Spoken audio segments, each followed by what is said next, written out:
So I don't think I've ever heard about this on YouTube when it comes to dating. And this is the fact that at the beginning of a relationship, right, the flirting stages, you and your girl are going to idolize all of each other's hobbies and interests.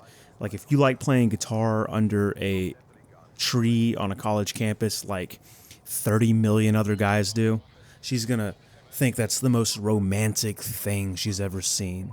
If you like World War II history, there's nothing more interesting to her than your opinion on Iwo Jima. And this pattern will fool mortal men for a few months, maybe a year.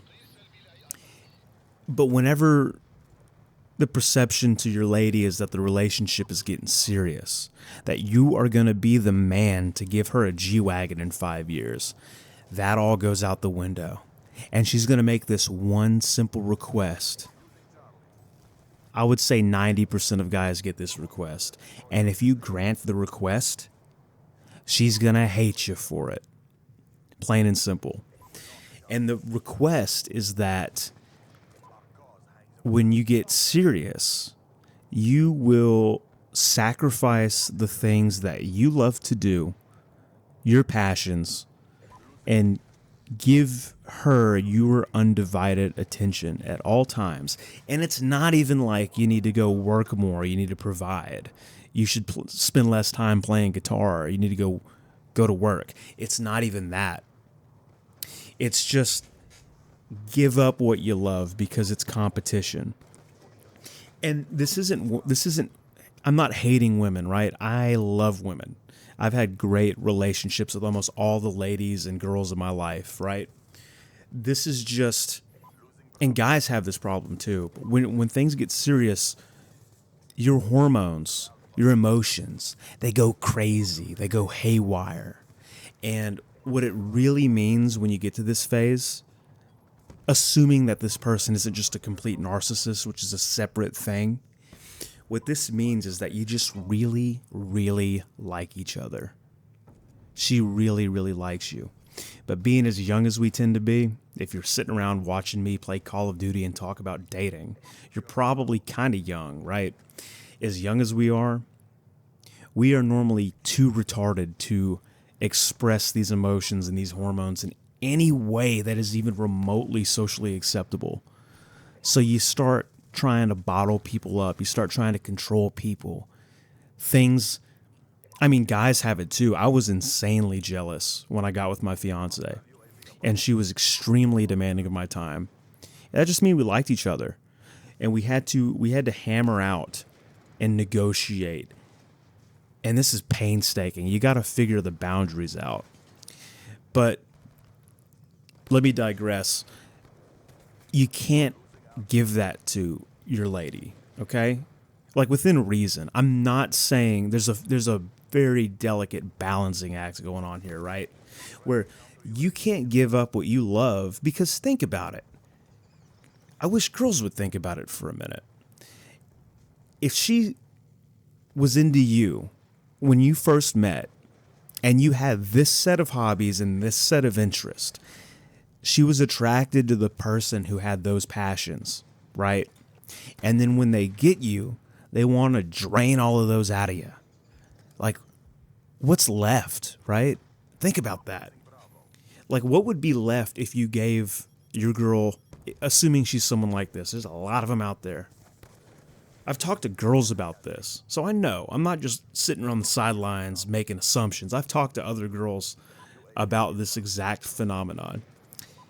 But think about that. If you sacrifice everything you loved, that she was attracted to please her, what would be left except some sniveling little goon yes man?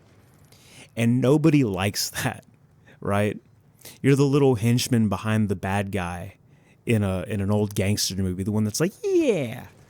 Every time the main gangster says something, yeah, what he said. You're just a pushover, and nobody wants that. So this is a game. Like, I'm convinced, because I'm learning as we go here, right? We've already gotten past this part of the relationship. I've made a lot of concessions. She's made a lot of concessions. This is not one-sided.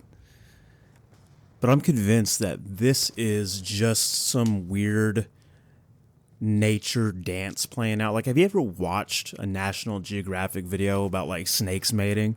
And sometimes it's like violent. That's normal.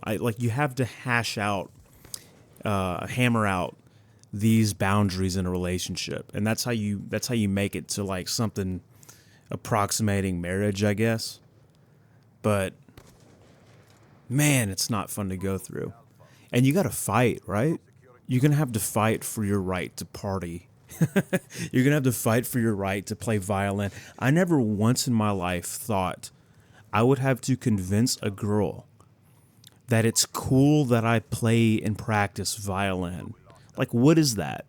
It's like, no, like damned if you do, damned if you don't. Like, I hear guys have the same arguments with their girls about going to strip clubs. I'm like, I'm literally just playing violin. But it doesn't matter because it's not really about a particular behavior or habit you have. It's just a matter of the attention economy and the fact that there is some attention not going to them.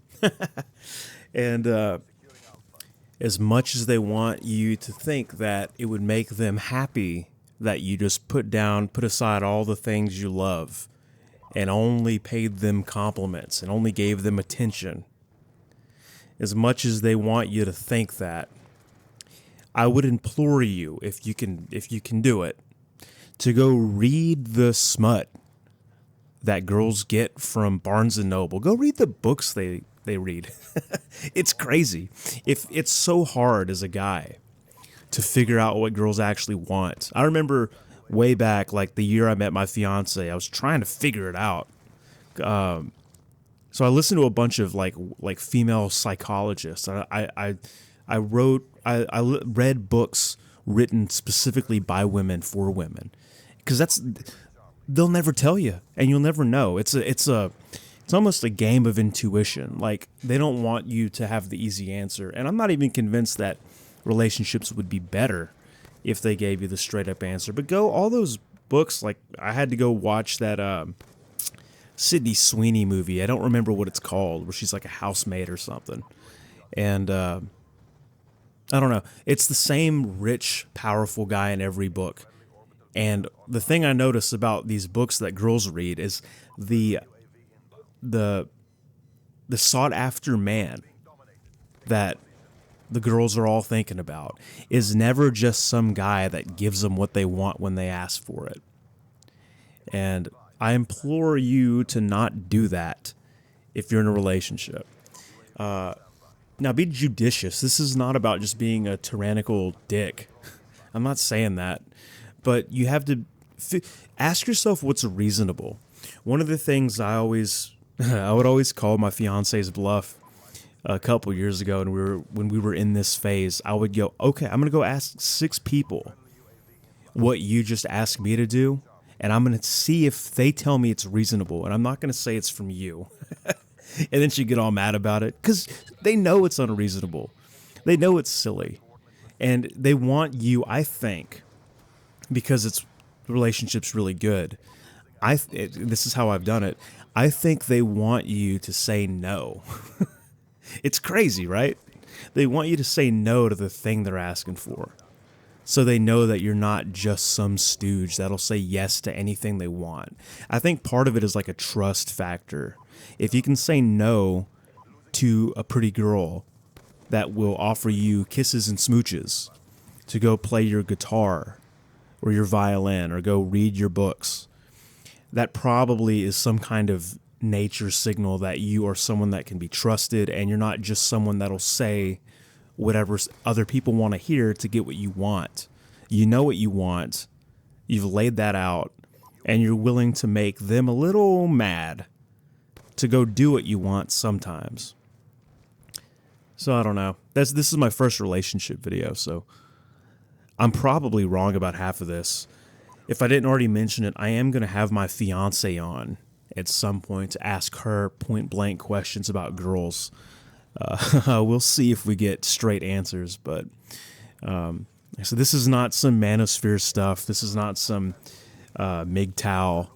This is just real questions, real complications I've come across in a relationship that's going pretty well. We're getting married in 6 months, so I'm not just some, I don't know, we can ask her, but I don't think I'm just some serial brute that is just bulldozing things. I've taken most of her advice. If I think about it and decide that this isn't just some weird relationship dating power play, I'll usually at least give her recommendations a shot. And a lot of them just improve my life. So girls have a lot of good ideas. But the same way guys get all jealous and crazy, girls have their same bullshit. And it's just important that we figure that out about each other. And then you can have a real relationship and it's sweet. So that's the video. Thanks for listening. And I'll try to think of more things like this about dating that haven't been talked about to oblivion. And if you have any suggestions, let me know in the comments. But yeah, thank you for listening. See you in the next video. Take care.